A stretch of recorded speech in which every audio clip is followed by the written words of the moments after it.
Okay, let's get into this. You know that feeling, especially that week right after the clocks change?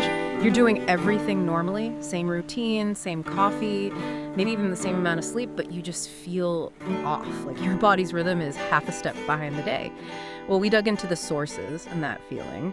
It's totally normal. It's got nothing to do with your age or how motivated you are. It's your internal timing system, your circadian rhythm, scrambling to catch up with a rule change someone else made.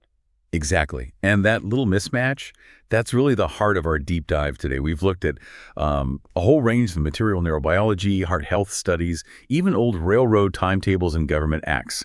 Our goal here is to unpack what that 1 hour shift actually does to your body, biologically speaking. We'll explore why things like your balance might feel off, how it connects to your heart, and then trace the pretty surprising history of how time zones and daylight saving time even became a thing. Right, because it all comes down to this fundamental point. Your body clock, the real master regulator, it follows the sun. It doesn't care about the numbers on your phone. It's all about light. It really is. And what's, I think, truly fascinating is just how much this rhythm controls. We tend to think, oh, circadian rhythm, that's sleep, but it's so much more. Think of it as this conductor deep in your brain, leading this huge, complex orchestra across your entire body. It times your sleep and wake cycles, sure, but also when hormones like cortisol and melatonin get released, your blood pressure ups and downs, how efficiently you digest food, even things like your coordination and, well, emotional stability. Wow, okay. So it's basically running the whole show, down to the smallest detail. So when we force this change overnight, the world outside our schedules, our alarms, they move instantly. But the research says our bodies take, 2 to 5 days to really adjust. Why so long for just 1 hour? Is our biology just inefficient? Not at all, actually. That slow adjustment, that's the body being smart. It's showing its stability. Your body craves precision. It's built to maintain balance, homeostasis. Imagine if your blood pressure timing or your digestive enzyme release suddenly jumped forward by a full hour. That could be really jarring, potentially harmful. So instead, it adjusts gradually, maybe, 10, 15 minutes a day, slowly closing that gap. It's prioritizing keeping all its internal systems synchronized with each other while they collectively catch up to the outside world. Ah, okay.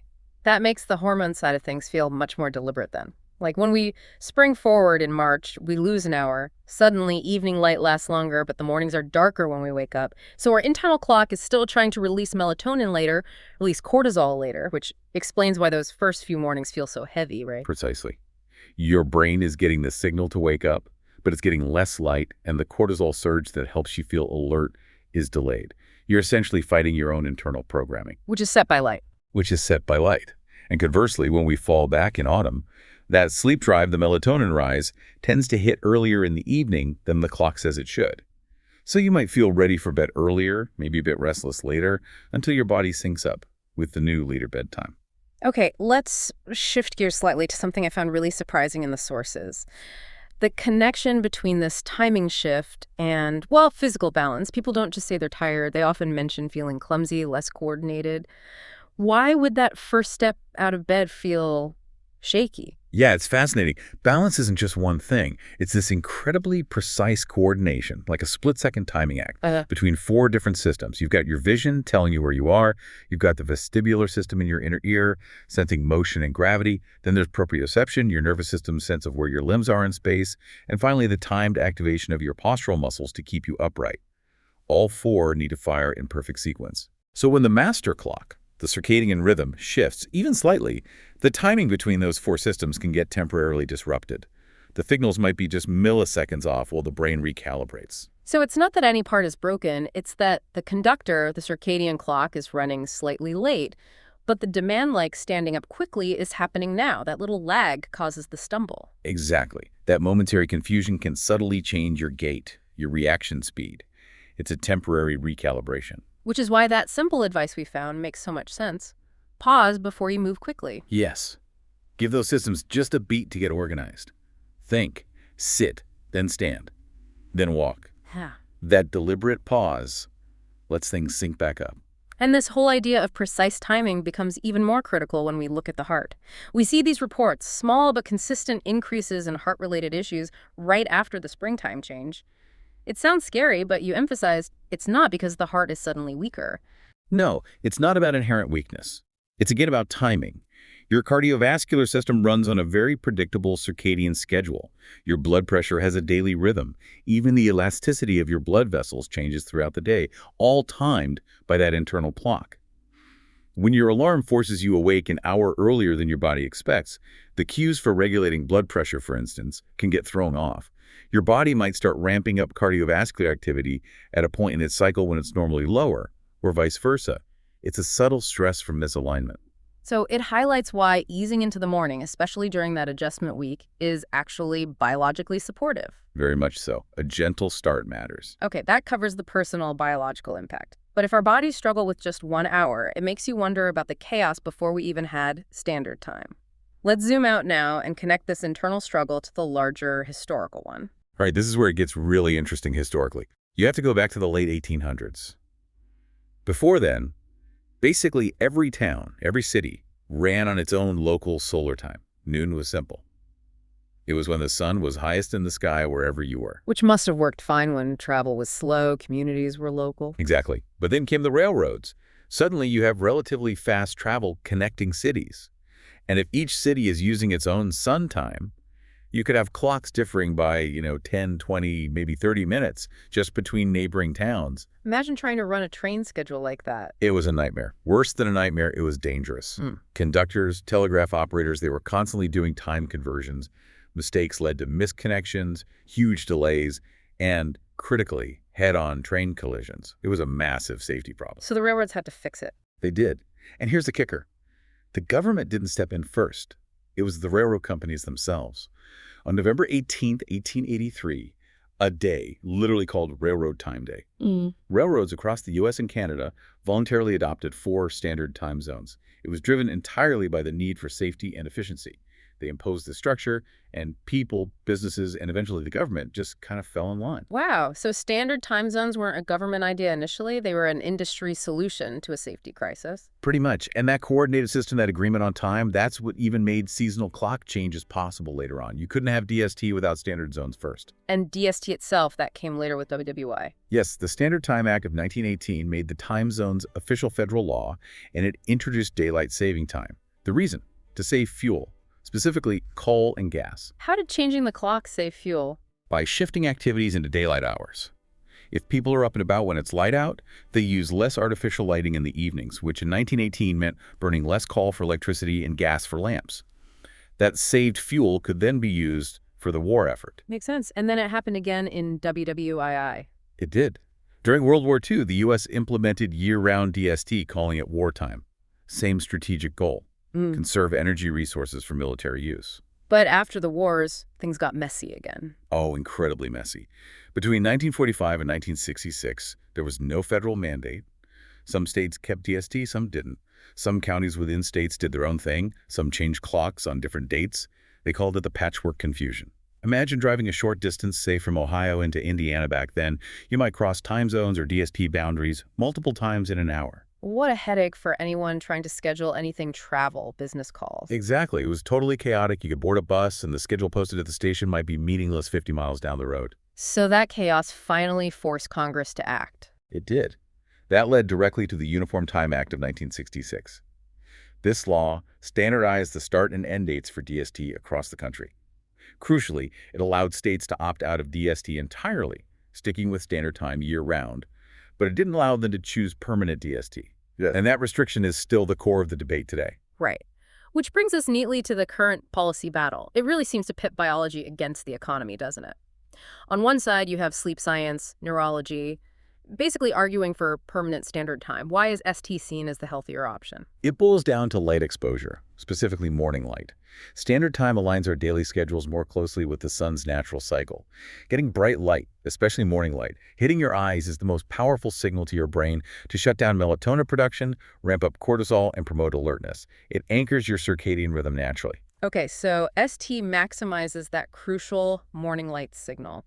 But under permanent daylight saving time, particularly for people living in the northern parts of the country or on the western edges of time zones, they'd be waking up and commuting in the dark for a big chunk of the year.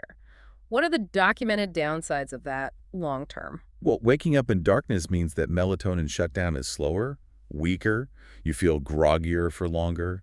Over time, this pushes your whole circadian rhythm later, making it harder to fall asleep at a reasonable hour and harder to wake up. Researchers call this social jet lag, a chronic mismatch between your body clock and your social work clock. And that chronic mismatch, that constant subtle jet lag, it adds up. It does. Studies link this chronic misalignment to accumulating sleep debt, which impacts mood, focus, and cognitive function. And physiologically, there's growing evidence linking it to problems with metabolic health, how your body manages blood sugar, and potentially higher long-term risks for things like heart disease, stroke, and even depression and anxiety. So the health argument for permanent standard time is pretty clear. Align with the sun, prioritize morning light. But then there's the push for permanent DST, driven largely by economics and lifestyle preferences. Absolutely. The argument there is straightforward. More daylight in the evening means people are more likely to go out after work or school. They might go shopping, eat out, play sports, go for walks. This boosts retail sales, supports restaurants and bars, encourages recreation. There's also a perception, sometimes backed by data, that more evening daylight improves public safety. It really is a direct conflict. Biology preferring morning light, while leisure and commerce prefer evening light. It is, and you see this reflected in the states that have opted out of the current system. Hawaii doesn't observe DST, mainly because, being near the equator, their daylight hours don't change much seasonally anyway. And Arizona, most of it, except the Navajo Nation, which does observe DST, opts out because, well, adding an extra hour of intense sunlight and heat in the evening during their very hot summers just isn't practical or desirable. Right, and then you have states like Florida stuck in the middle. Sort of. Florida and several other states have actually passed laws saying they want permanent DST. They prefer the economic and lifestyle benefits. But they can't actually implement it because the Federal Uniform Time Act currently forbids it. Congress would have to change the law. They could choose permanent standard time right now, like Arizona, but that would mean much earlier sunsets in the winter, which they generally don't want either. So they're kind of waiting on federal action. Okay, so while the debate continues, most of us are still dealing with the switch twice a year. And our bodies are feeling it right now. Knowing it takes those 2 to 5 days to recalibrate, what can we actually do to help our bodies adjust more smoothly? What practical steps came up in the sources? Yeah, the good news is there are definitely things you can do. The sources consistently pointed toward the 5 key strategies, all pretty gentle, to help your body resync.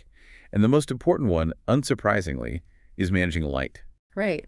Get that morning sunlight exposure, ideally within about 15 minutes of waking up. Just open the curtains, step outside if you can. That bright light is like hitting the reset button for your brain, telling it powerfully, okay, day has started, stop the melatonin. Exactly. And the flip side is crucial too. Manage your evening light. In the hour or two before bed, try to use soft, dim lighting.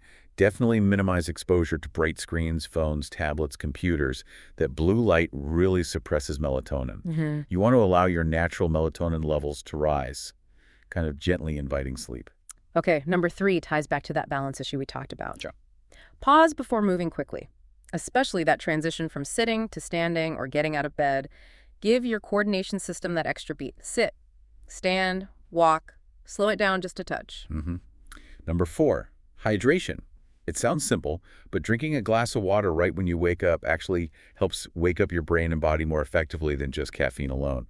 It's less jarring on your system too, especially the cardiovascular system that's adjusting its timing. So, water first, then coffee. Good tip. And the last one. A short walk after meals. Just 5 or 10 minutes. This isn't about intense exercise. It really helps with digestion. It can help stabilize blood pressure naturally, and it gives your mood a little boost. Plus, it helps your body manage the glucose from your meal more effectively. These are all small things, but done consistently, they send signals to your body that help it find the new rhythm more gently. So it seems the big picture here is contrast.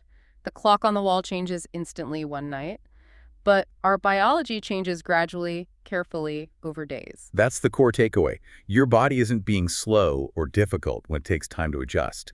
It's being precise. It's adapting with care to protect all those complex, interconnected systems. Recognizing that precision feels important, it shifts the perspective. So the final thought maybe is, how does knowing this, knowing that your balance, your alertness, your mood, even your heart health, are all fundamentally tied to this internal timing change, how you approach your day, especially your morning, regardless of what the clock says? Right.